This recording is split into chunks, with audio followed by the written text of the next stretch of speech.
الحمد لله نحمده ونستعينه ونستغفره ونؤمن به ونتوكل عليه ونعوذ بالله من شرور أنفسنا ومن سيئات أعمالنا من يهده الله فلا مضل له ومن يضلله فلا هادي له ونشهد أن لا إله إلا الله ونشهد أن سيدنا وسندنا وحبيبنا ومولانا محمدا عبده ورسوله صلى الله تعالى عليه وعلى آله وصحبه أجمعين اما بعد. برادران عزیز، بزرگان محترم،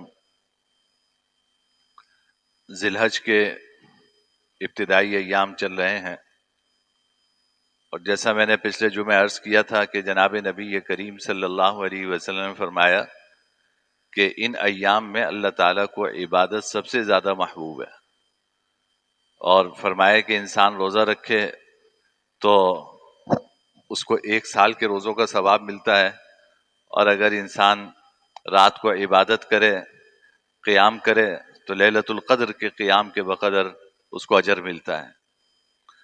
تو یہ بڑے مبارک ایام ہیں جو اللہ تعالیٰ نے ہمیں نصیب فرمائے ہیں. ہم میں سے ہر ایک کو کسی نہ کسی حد تک کوشش کرنی چاہیے کہ نیکیوں کا کچھ حصہ ہم اس میں کما لیں. روزہ 9 دن رکھنا مشکل ہو تو چلو 1-2 دن رکھ لیں. رات کو زیادہ قیام نہیں کر سکتے تو کم سے کم عشاء کی نماز جماعت سے پڑھ لیں، فجر کی نماز جماعت سے پڑھ لیں، تو انشاءاللہ تو بھی ثواب سے محروم نہیں ہوں گے. کہ عشاء جماعت سے پڑھ لی اور فجر کی نماز جماعت سے پڑھ لی تو بھی رات کے قیام کے ثواب سے محروم نہیں ہوں گے. اور اللہ کسی کو توفیق عطا فرمائے تو بھائی رات کو اٹھ کے تہجد پڑھے انسان، اور اللہ کا ذکر کرے، اللہ سے مانگے، اللہ سے دعا کرے، قرآن کریم کی تلاوت کرے.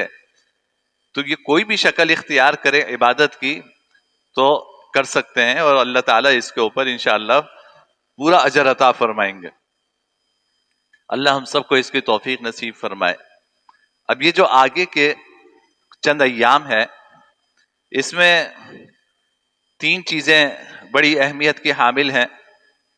ایک تو عرفے کا روزہ، 9 تاریخ کا روزہ. 9 تاریخ ہمارے یہاں آ رہی ہے منگل کو، بدھ کو عید ہے انشاءاللہ. تو منگل کو 9 ذی الحجہ ہے، یوم عرفہ. اور اتفاق ایسا ہے کہ اس مرتبہ یہاں بھی یوم عرفہ منگل کو ہے، اور جو حضرات حج کے لیے تشریف لے گئے ہیں ان کے ہاں بھی یوم عرفہ جو ہے وہ منگل کا ہے. تو پوری دنیا میں ہی تقریباً منگل کا دن یہ یوم عرفہ ہے، 9 ذی الحج ہے. تو حدیث میں آتا ہے کہ صیام یوم عرفہ احتسب علی اللہ ان یکفر السنۃ التي قبلها والسنۃ التي بعدها. کہ جناب نبی کریم صلی اللہ علیہ وسلم نے فرمایا کہ عرفے کا روزہ مجھے اللہ تعالیٰ کی ذات سے امید ہے کہ اس سے 1 سال کے پچھلے اور 1 سال کے اگلے گناہ معاف ہو جاتے ہیں.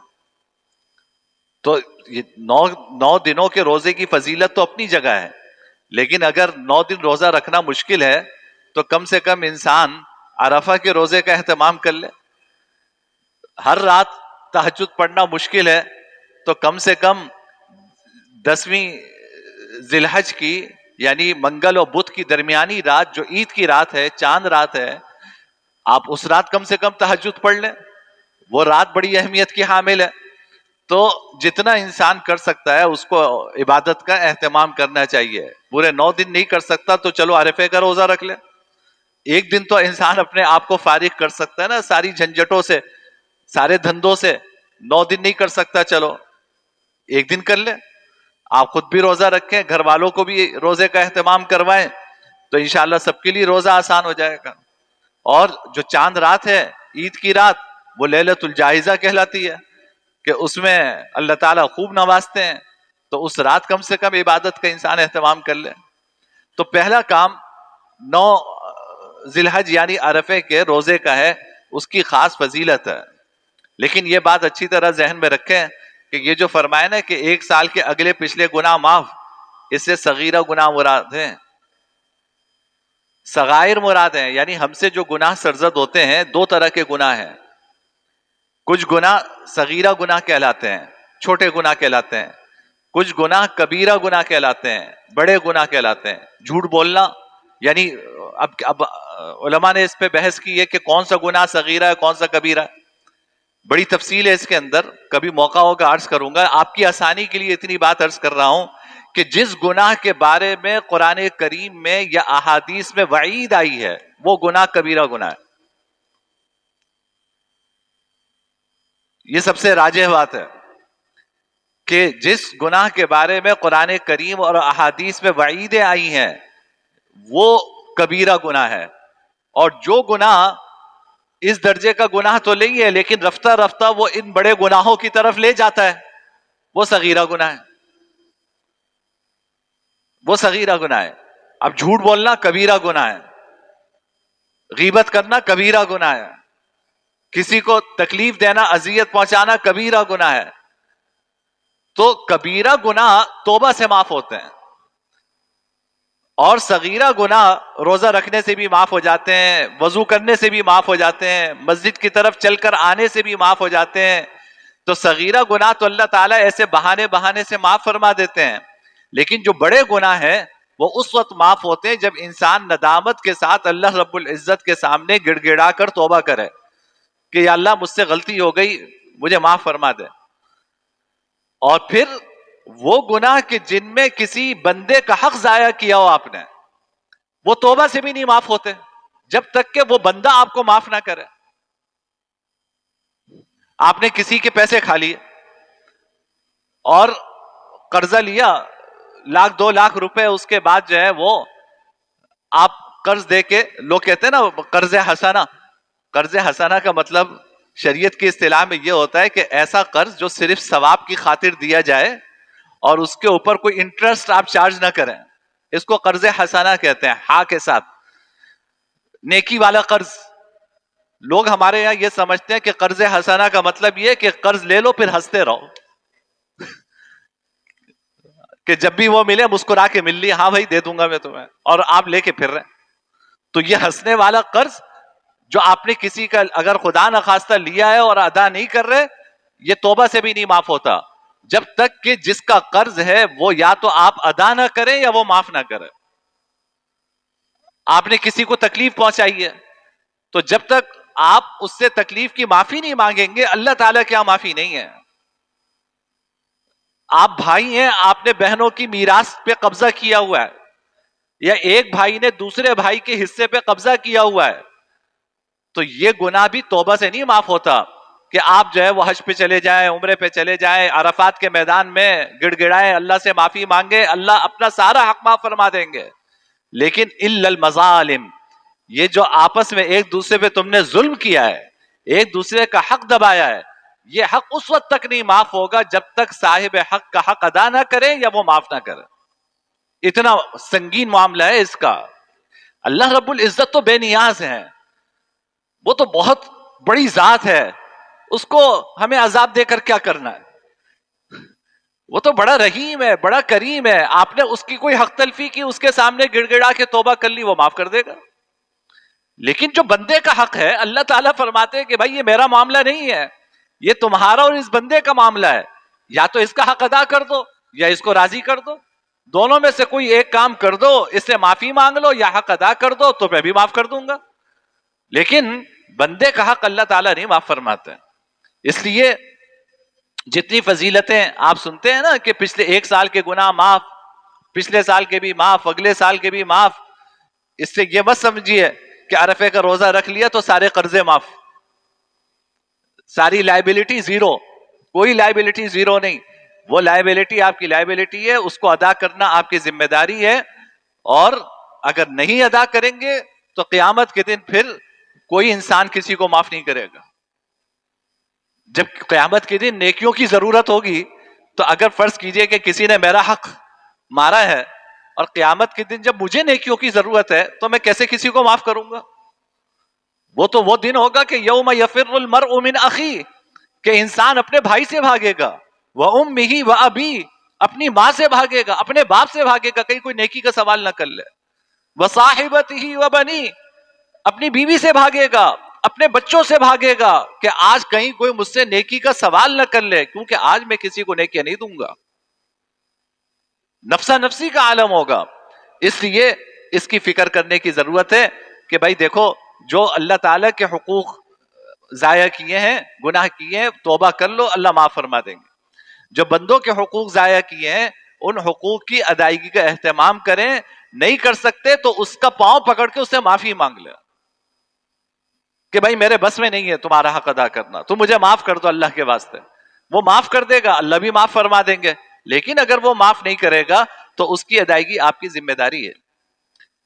دوسری بات یہ ہے کہ ان ایام میں تکبیرات تشریق کی بڑی اہمیت ہے، اور 9 ذی الحج کی صبح سے 13 ذی الحج کی عصر تک، ان 5 دنوں میں ہر نماز کے بعد بلند آواز سے ایک مرتبہ تکبیر تشریق پڑھنا مرد اور عورت ہر ایک پر واجب ہے۔ واجب کا مطلب یہ ہے کہ نہ پڑھنے کی صورت میں انسان گناہگار ہوگا۔ 9 تاریخ ہمارے ہاں منگل کے دن ہے، تو منگل کے دن فجر کی نماز سے عید کے چوتھے دن عصر کی نماز تک ہر نماز کے بعد تکبیر تشریق پڑھنا واجب ہے، تو اس کا اہتمام ضروری ہے۔ اور مردوں پہ بھی واجب ہے، خواتین پہ بھی واجب ہے کہ بھائی ایک مرتبہ پڑھ لیں، اللہ اکبر لا الہ الا اللہ واللہ اکبر اللہ اکبر وللہ الحمد۔ مرد تو مسجد میں نماز پڑھتے ہیں تو عام طور پہ اس کا اہتمام ہو جاتا ہے، خواتین گھروں میں نماز پڑھتی ہیں تو بھول جاتی ہیں، تو ان کو چاہیے کہ جہاں نماز پڑھتی ہیں وہ عام طور پہ خواتین جائے نماز کے اوپر لکھ کے لگا لیتی ہیں، جس جائے نماز پہ نماز پڑھتی ہیں نا اس پہ ایک پرچہ لکھ کے لگا لیتی ہیں، تو ان کو یاد آ جاتا ہے کہ بھائی تکبیر تشریق جو ہے وہ ہمیں پڑھنی ہے، تو اس کا اہتمام کرنا ہے۔ اور مرد بلند آواز سے پڑھیں گے، خواتین آہستہ آواز سے پڑھیں گے۔ یہ دوسرا کام ہے۔ ان دنوں اللہ تعالیٰ کو یہ ذکر بہت پسند ہے، ان دنوں میں اللہ تعالیٰ کو یہ ذکر بہت پسند ہے۔ آج بھی افضل ترین ذکر چوتھا کلمہ ہے، لا الہ الا اللہ وحدہ لا شریک لہ لہ الملک ولہ الحمد یحیی ویمیت وہو علی کل شیء قدیر۔ میدان عرفات میں سب سے افضل کلمہ یہ چوتھا کلمہ۔ عرفے کے دن بہت سے دعائیں ہیں، احادیث میں آئی ہیں، آپ دعائیں پڑھیں، تلاوت کریں، اللہ سے مانگیں، لیکن ذکر میں سب سے افضل ذکر جو ہے یہ چوتھا کلمہ ہے، لا الہ الا اللہ وحدہ لا شریک لہ لہ الملک ولہ الحمد یحیی ویمیت وہو علی کل شیء قدیر۔ تو اس ذکر کا اہتمام کریں، ہم آج بھی کریں، روزانہ پڑھیں، جب چلتے پھرتے پڑھتے رہیں۔ یہ دوسرا کام ہے۔ تیسرا کام جو ان دنوں ہمیں کرنا ہے وہ قربانی کا فریضہ انجام دینا ہے۔ یہ قربانی اللہ رب العزت نے صرف ہماری شریعت میں نہیں رکھی، یہ حضرت آدم علیہ الصلاۃ والسلام سے چلی آ رہی ہے۔ یعنی قربانی کا تصور حضرت آدم علیہ الصلاۃ والسلام کے یہاں سے ہے۔ آپ نے سورہ مائدہ میں آیت پڑھی ہوگی کہ وَاتْلُ عَلَيْهِمْ نَبَأَ ابْنَيْ آدَمَ بِالْحَقِّ، آپ انہیں قصہ سنائیے آدم کے 2 بیٹوں کا، اِذْ قَرَّبَا قُرْبَانًا فَتُقُبِّلَ مِنْ أَحَدِهِمَا وَلَمْ يُتَقَبَّلْ مِنَ الْآخَرِ، دونوں نے اللہ کی بارگاہ میں قربانی پیش کی، ایک کی قربانی قبول ہو گئی اور ایک کی قربانی قبول نہیں ہوئی۔ قَالَ لَأَقْتُلَنَّكَ، جس کی قربانی قبول نہیں ہوئی اس نے کہا کہ میں تمہیں قتل کر دوں گا۔ قال انما يتقبل اللہ من المتقین، تو اس نے کہا، جواب دیا کہ دیکھو جس کے دل میں تقوی ہوتا ہے نا اللہ اس کی قربانی قبول فرماتے ہیں، جس کے دل میں تقوی ہوتا ہے اللہ اس کی قربانی قبول فرماتے ہیں۔ اب یہ تفصیلی واقعہ ہے، اس وقت نہیں ہے میرے پاس اتنا، تو سورہ مائدہ میں اللہ تعالیٰ نے اس قربانی کا واقعہ بیان کیا کہ حابیل اور قابیل حضرت آدم علیہ الصلاۃ والسلام کے 2 بیٹوں میں ایک معاملے میں جھگڑا ہوا، تو حضرت آدم علیہ الصلاۃ والسلام نے فیصلہ کیا کہ بھائی تم دونوں اپنی قربانی بارگاہ الہی میں پیش کرو۔ اس زمانے میں ہوتا یہ تھا کہ جس کی قربانی قبول ہوتی تھی آسمان سے آگ آتی تھی اسے جلا دیتی تھی، یہ علامت ہوتی تھی کہ قربانی قبول ہو گئی. تو دونوں نے قربانی پیش کی تو آگ آئی اور اس آگ نے حابیل کی قربانی کو جلا دیا. اس کا مطلب یہ کہ حابیل کی قربانی قبول ہو گئی، اور یہ جو دعویٰ کر رہے ہیں وہ دعویٰ صحیح ہے. اس پر قابیل نے کہا کہ میں تمہیں قتل کر دوں گا. تو حابیل نے کہا کہ بھائی قربانی تو اللہ اس کی قبول کرتے ہیں جس کے دل میں تقوی ہو. جو اللہ کی رضا کی خاطر قربانی کرے اللہ اس کی قربانی قبول کرتے ہیں. میری ہو گئی قربانی قبول، تمہاری نہیں ہوئی، میں کیا کر سکتا ہوں. اسی طرح صحابہ کرام نے جناب نبی کریم صلی اللہ علیہ وسلم سے ایک مرتبہ پوچھا کہ یا رسول اللہ ما هذه الاضاحی، یہ جو ہم قربانی کرتے ہیں یہ قربانی کیا ہے؟ قال سنت ابیکم ابراہیم، فرمایا کہ یہ تمہارے ابا حضرت ابراہیم علیہ الصلوۃ والسلام کی سنت ہے. یہ تمہارے ابا حضرت ابراہیم علیہ الصلوۃ والسلام کی سنت ہے، یعنی تمہارے جد امجد حضرت ابراہیم علیہ الصلوۃ والسلام سے یہ سلسلہ چلا آ رہا ہے. قالوا فما لنا یا رسول اللہ، صحابہ نے عرض کیا کہ یا رسول اللہ ہم یہ قربانی کریں گے تو ہمیں ملے گا کیا؟ قال بكل شعرۃ حسنہ، ہر بال کے بدلے ایک نیکی ملے گی. جانور کے ہر بال کے بدلے ایک نیکی ملے گی. تو صحابہ نے عرض کیا کہ یا رسول اللہ بھیڑ کے اون تو بہت زیادہ ہوتے، تو کیا اگر میں کوئی آدمی بھیڑ کی قربانی کرے تو کیا اس پر بھی ہر بال کے بدلے ایک نیکی ملے گی؟ آپ صلی اللہ علیہ وسلم فرمایا کہ فالصوف فیہا حسنہ، بھیڑ کے بھی ہر اون کے بدلے اللہ ایک نیکی عطا فرمائیں گے. کتنی عظیم عبادت ہے کہ انسان اللہ کی بارگاہ میں قربانی کرتا ہے، اللہ ہر بال کے بدلے ایک نیکی عطا فرماتے ہیں. آپ اندازہ کیجئے، آپ کی کیلکولیشن جو ہے وہ فیل ہو جائے گی کہ ایک جانور کے جسم پہ کتنے بال ہوتے ہیں، اللہ کتنی نیکی عطا فرماتے ہیں. اللہ ہماری قربانیاں قبول فرمائے، اللہ ہمیں یہ نیکی عطا فرمائے. تو حضور نے فرمایا کہ یہ تمہارے ابا حضرت ابراہیم علیہ الصلوۃ والسلام کی سنت ہے. اسی طرح ترمذی کی روایت میں آتا ہے کہ اقام رسول اللہ صلی اللہ علیہ وسلم بالمدینۃ 10 سنین یضحی، ہجرت کے بعد جناب نبی کریم صلی اللہ علیہ وسلم مدینہ میں 10 سال رہے، ہر سال قربانی فرماتے رہے. 10 سال رہے، ہر سال قربانی فرماتے رہے. اور یہاں تک تاکید ہے کہ ایک حدیث میں جناب نبی کریم صلی اللہ علیہ وسلم فرمایا کہ من وجد ساعة لأن يضحي فلم يضحي فلا يقربن مصلانا، کہ جس شخص کے پاس وسعت ہو قربانی کرنے کی اور وہ قربانی نہیں کرتا، فرمایا کہ وہ ہماری عیدگاہ میں نماز کے لیے نہ آئے.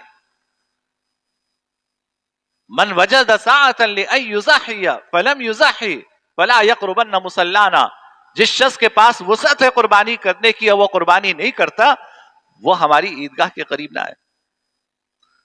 تو اس لیے میرے بھائی ان دنوں میں جو عید کے 3 دن ہیں سب سے افضل عمل قربانی کا عمل ہے. اور یہ جو قربانی کا واجب ہے یہ صدقہ کرنے سے نہیں ادا ہوگا، بچیوں کا رشتہ، بچیوں کو جہیز دینے سے یہ ادا نہیں ہوگا. ان دنوں لوگوں میں یہ جذبات بڑے ابھرتے ہیں.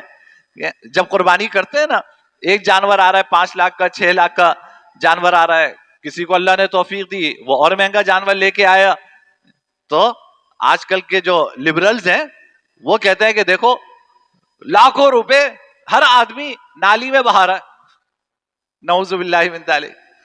لاکھوں روپے ہر آدمی نالی میں بہا رہا ہے، خون بہ رہا ہے نالیوں میں. اربوں روپے قربانی پہ خرچ کر دیے. اس قوم کے اوپر اربوں روپے خرچ کرتے تو نہ جانے کیا یہ قوم کہاں سے کہاں پہنچ جاتی. تو میرے بھائی بات یہ ہے کہ دیکھیں جب اللہ تعالیٰ نے اپنا قرب حاصل کرنے کے لیے ان 3 دنوں میں قربانی کا راستہ مقرر کیا ہے تو ہم یہی راستہ اللہ کا قرب حاصل کرنے کے لیے اختیار کریں گے. اللہ تعالیٰ نے فرمایا بس لن ینال اللہ لکل امت جعلنا منسکا، ہم نے ہر امت کے لیے قربانی کا طریقہ مقرر کیا ہے. اللہ تعالیٰ فرما رہے 17ویں پارے میں لکل امت جعلنا منسکا، ہم نے ہر امت کے لیے قربانی کا طریقہ مقرر کیا ہے. اور پھر اس کی تفصیل میں آئے فرمائی کہ جانوروں کے اوپر اللہ کا نام لو، اللہ کا نام لے کے جانور ذبح کرو، یہ ہے قربانی. سورہ انبیاء میں سورہ حج میں بڑی تفصیل کے ساتھ اس کا ذکر آیا ہے. تو ہمارے اللہ نے ہمیں قربانی کے لیے طریقہ بتایا ہے. ان 3 دنوں میں اللہ کا قرب حاصل کرنا چاہتے ہو، اللہ کے لیے قربانی کرو، جانور اللہ کے راستے میں قربان کرو، تو ہم اللہ کا قرب اسی طریقے سے حاصل کریں. اور یہ 3 دن گزر جائیں گے، تو 3 دن گزرنے کے بعد پھر جانور ذبح کرنا یہ کوئی باعث قربت ہے ہی نہیں. عجیب بات یہ ہے کہ دیکھیں اللہ یہ سکھانا چاہتے ہیں ہمیں کہ دیکھو میری مان کر زندگی گزارو. آپ ابھی حجاج کرام 7 تاریخ کو 8 سے مینا میں قیام فرمائیں گے، بیت اللہ چھوڑ دیں گے. بیت اللہ جہاں ایک نماز کا ثواب 1 لاکھ کے برابر ہے. اگر کوئی حاجی یہ کہے کہ میں مینا کے ایام میں مینا میں وقت نہیں گزاروں گا، میں بیت اللہ میں جا کے وقت گزاروں گا، تو اس کو 1 لاکھ کیا 1 نیکی کا ثواب نہیں ملے گا. 9 تاریخ کو سارے عرفات کے میدان میں جمع ہوں گے، اللہ تعالیٰ کی رحمتیں متوجہ ہوں گی. ایک آدمی کہے کہ 9 تاریخ کے بجائے آج میں عرفات کے میدان سے ہو آتا ہوں. بھئی 9 تاریخ کو تو بڑا رش ہوگا نا، تو میں آج چلے جاتا ہوں، صبح سے لے کے شام تک مغرب تک جو ہے میں وقوف عرفہ آج عرفات کے میدان میں کر لیتا ہوں، اور 9 تاریخ میں بیت اللہ کے سائے میں بیٹھا رہوں گا. آپ بتائیے اس کا حج ہوگا؟ اس کا حج نہیں ہوگا. وجہ یہ کہ اللہ نے ہمیں یہی سکھایا ہے کہ دیکھو میری مان کر زندگی گزارو گے تو یہ زندگی ہے، اپنی مرضی کی اپنی خواہش کی زندگی گزارو گے تو یہ زندگی کوئی زندگی نہیں. بیت اللہ میں اگر 1 لاکھ کا ثواب مل رہا ہے تو میں نے رکھا ہے نا یہ اجر. اللہ تعالیٰ فرما رہے کہ یہ اجر ہم نے رکھا ہے 1 لاکھ کا ثواب. تو جب ہم کہیں گے اس وقت 1 لاکھ کا اجر ملے گا، جب نہیں کہیں گے نہیں ملے گا. وقوف عرفہ ہم نے 9 تاریخ کو رکھا ہے، تو وقوف عرفہ 9 کو کرو گے تو اگلے پچھلے سارے گناہ معاف. لیکن کوئی آدمی جا کے آج وقوف عرفہ کر لے، عرفات کے میدان میں جا کے خیمہ گاڑ کے بیٹھ جائے، تو آج ایک ڈھیلے کا ثواب نہیں ہے. تو قربانی اللہ تعالیٰ نے ان 3 دنوں میں اپنا قرب حاصل کرنے کے لیے اللہ نے قربانی مقرر کی ہے. تو لہذا یہاں پہ اللہ کا قرب قربانی کے ذریعے ہی حاصل ہوگا. حدیث میں آتا ہے جناب نبی کریم صلی اللہ علیہ وسلم فرمایا کہ ما عمل ابن آدم من عمل یوم النحر احب الی اللہ من احراق الدم.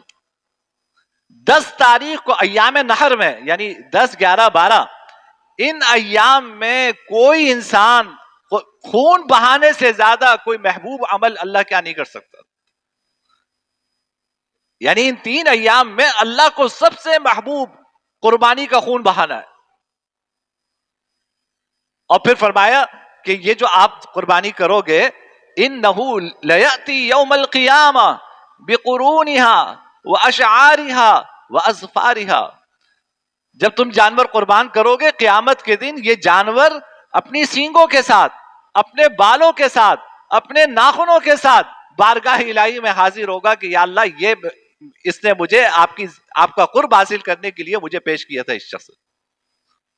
اور پھر جناب نبی یہ کریم صلی اللہ علیہ وسلم نے فرمایا کہ وَإِنَّ الدَّمْ لَيَقَعُ إِلَى اللَّهِ بِمَكَانٍ قَبْلَ أَن يَقَعَ بِالْأَرْضِ فَطِيبُوا بِهَا نَفْسًا.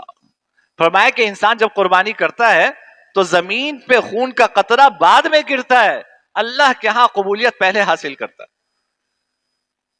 جب انسان قربانی کرتا ہے زمین پر خون کا قطرہ بعد میں گرتا ہے، اللہ کے ہاں قرب پہلے حاصل کرتا ہے. فطیبوا بہا نفسا، خوش دلی کے ساتھ قربانی کیا کرو. اللہ کے حبیب کو پتا تھا کہ ایسے لوگ آئیں گے جو کہیں گے کہ قربانی کی جگہ فقیروں کو کھانا کھلا دو.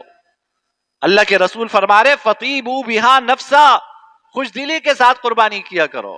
اللہ کی بارگاہ میں خوش دلی کے ساتھ قربانی کیا کرو. تو میرے بھائی ان ایام میں سب سے بڑا عمل قربانی کا عمل ہے. اللہ نے جن کو وسعت دی ہے وہ خوش دلی کے ساتھ قربانی کریں. اور کس پر قربانی ہے؟ دیکھو آج کل 52.5 تولہ چاندی کی مالیت تقریباً آج کل 4.5 لاکھ کے آس پاس ہے. آپ معلوم کر لیجئے گا.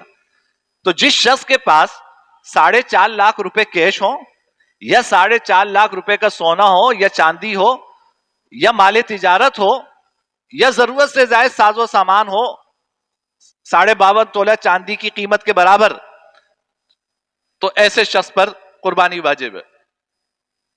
اور اگر میں گھر کا سربراہ ہوں, میرے پاس اتنے پیسے ہیں تو میں اپنی طرف سے قربانی کروں گا. میری بیوی کے پاس اتنے کا زیور ہے تو اس کی قربانی الگ ہوگی. بالغ لڑکا ہے, اس کے پاس اتنی مالیت کا کیش ہے یا گولڈ ہے یا کوئی بیچنے کا ساز و سامان ہے, اس پہ الگ قربانی ہے. اور بچی ہے, بالغ ہے, اور اس کے پاس اتنے کا سونا ہے, نقد رقم ہے, کل ملا کے 4.5 لاکھ روپے بن جاتے ہیں, تو اس کے اوپر الگ قربانی واجب ہے. ہر بالغ شخص جو صاحب وسعت ہو اس پر الگ قربانی ہے. یہ جو تصور ہے نا کہ پورے گھر کی طرف سے ایک قربانی کر دو, کیونکہ حضور نے پوری امت کی طرف سے قربانی کی تھی. تو میرے بھائی حدیث میں تو یہ آیا ہے کہ حضور نے 2 قربانیاں کی, ایک اپنی طرف سے اور ایک فرمایا کہ میری امت میں سے جو قربانی نہ کر سکے میں اس کی طرف سے قربانی کر رہا ہوں, اللہ اس کا ثواب اسے عطا فرما دے. تو پھر گھر کی کیا خصوصیت ہے, پوری امت پہ 2 قربانیاں ہو جائیں, ایک آپ اپنی طرف سے کر لیں, ایک پوری امت کی طرف سے کر لیں. جو بالغ شخص ہے اس پر اپنی قربانی ضروری ہے. ہاں نفلی قربانی آپ پوری امت کی طرف سے کر لیں, آپ کر سکتے ہیں. یعنی میں نے اپنی واجب قربانی ادا کر لی, اب میں چاہتا ہوں کہ میں اپنے مرحوم والد کی طرف سے قربانی کر لوں, آپ کر لیجئے, یہ نفلی قربانی ہے. مرحوم والدہ کی طرف سے آپ کرنا چاہتے ہیں, ان کی طرف سے کر لیں. انبیاء کرام علیہم الصلوۃ والسلام کو ثواب پہنچانے کے لیے قربانی کرنا چاہتے ہیں, وہ کر لیجئے آپ. تو جس کی نیت کرنا چاہیں نفلی قربانی میں آپ نفلی قربانی کی نیت کر سکتے ہیں, لیکن ہر ایک کو اپنی واجب قربانی الگ الگ ادا کرنی ہے. اور بکرا یا بکری یہ ایک قربانی ہے. گائے میں اور اونٹ میں 7 حصے ہو سکتے ہیں, گائے اور اونٹ میں 7 حصے ہو سکتے ہیں. صحیح مسلم میں اور ابو داود میں حضرت جابر رضی اللہ تعالیٰ عنہ کی روایت ہے. حضرت جابر فرماتے ہیں کہ ان النبی صلی اللہ علیہ وسلم قال البقرہ عن 7, کہ گائے 7 لوگوں کی طرف سے ذبح کی جا سکتی ہے, والجزور عن 7, اور اونٹ 7 لوگوں کی طرف سے ذبح کیا جا سکتا ہے. یہ صحیح مسلم میں حضرت جابر کی روایت ہے کہ حضور نے فرمایا کہ گائے 7 لوگوں کی طرف سے ذبح کی جا سکتی ہے اور اونٹ 7 لوگوں کی طرف سے ذبح کیا جا سکتا ہے, تو اس میں 7 حصے ہو سکتے ہیں. تو بہرحال میرے بھائی یہ قربانی کے ایام ہے, جو صاحب وسعت ہے خوش دلی کے ساتھ قربانی کرے. اور پھر جب قربانی کریں آپ تو افضل یہ ہے کہ سارا گوشت فریزر کی نظر نہ کریں. آپ کو پتہ ہے جب مدینہ منورہ آپ صلی اللہ علیہ وسلم تشریف لائے تو شروع کے سالوں میں آپ نے قربانی کا گوشت جمع کرنے سے بالکل منع فرما دیا تھا. فرمایا کہ جتنا کھا سکتے کھاؤ, بقیہ غریبوں میں تقسیم کرو. پھر جب اللہ تعالیٰ نے وسعت عطا فرما دی تو پھر جناب نبی کریم صلی اللہ علیہ وسلم نے فرمایا کہ میں نے تمہیں پہلے منع کیا تھا گوشت رکھنے سے, اب اگر تم گوشت جمع کر کے رکھنا چاہو تو بھی رکھ سکتے ہو. تو گویا کہ پہلے منع تھا, جب اللہ نے وسعت عطا فرما دی تو اللہ کے حبیب نے اجازت دے دی. تو اس لیے قربانی کا گوشت جو ہے ہم جمع کر سکتے ہیں, لیکن بہتر یہ کہ انسان اس کے 3 حصے کرے. ایک حصہ اپنے عزیز و اقارب میں تقسیم کرے, ایک حصہ غریبوں میں تقسیم کرے, اور ایک حصہ اپنے اور اپنے بچوں کے لیے رکھ لے. تو اس طرح سب کا حق ادا ہو جائے گا. یہ نہیں کہ بھائی 1 گائے 2 گائے 3 گائے. ان دنوں آپ دیکھیں فریزر, فریج اور ریفریجریٹر, اس کی سیل کتنی بڑھ جاتی ہے مارکیٹ میں, اس کی سیل بڑھ جاتی ہے. بھائی اس کا بکری سے کیا تعلق؟